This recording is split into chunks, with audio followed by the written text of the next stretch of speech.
আসসালামু আলাইকুম। ফিলিস্তিনকে রাষ্ট্র হিসেবে ইংল্যান্ড, অস্ট্রেলিয়া, কানাডা স্বীকৃতি দিয়েছে। আরও অনেক রাষ্ট্র স্বীকৃতি দেওয়ার জন্য প্রস্তুতি নিচ্ছে।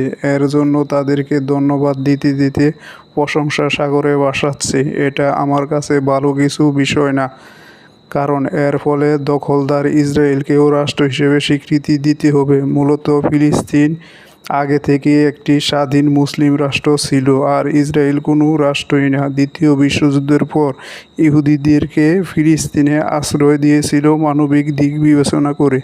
তারা একটি অভিশপ্ত অস্থায়ী জাতি। তারা যেখানে আশ্রয় নেয় সেখানে স্থায়ী দখল রাষ্ট্র বানাতে চায়। কিছুদিন আগে তারা ইরানের ভয়ে ফিলিস্তিন থেকে সাইপ্রাসে আশ্রয় নিয়েছিল, কিন্তু সাইপ্রাসবাসীর প্রতিবাদের কারণে গণহারে গ্রেপ্তার করে তাদের থেকে তাড়িয়ে দেয়।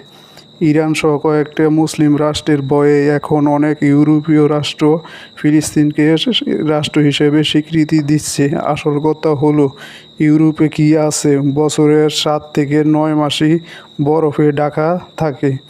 যদি মুসলিম 57টি রাষ্ট্রের মধ্যে 10টি রাষ্ট্র ঐক্যবদ্ধ থাকতো, তাহলে মুসলিম জাতি আজ বিভিন্ন দেশে কখনো মার খেত না।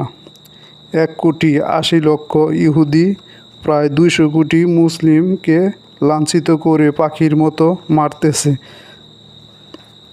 আজ কিছু মুসলিম দালাল রাষ্ট্রের কারণে মুসলিম অত্যাচারিত হচ্ছে। দালাল রাষ্ট্রগুলো শুধু তীব্র নিন্দা ও প্রতিবাদ জানাতে পারে, আর নাস্তিকদের কালচার লালন করতে ব্যস্ত থাকে।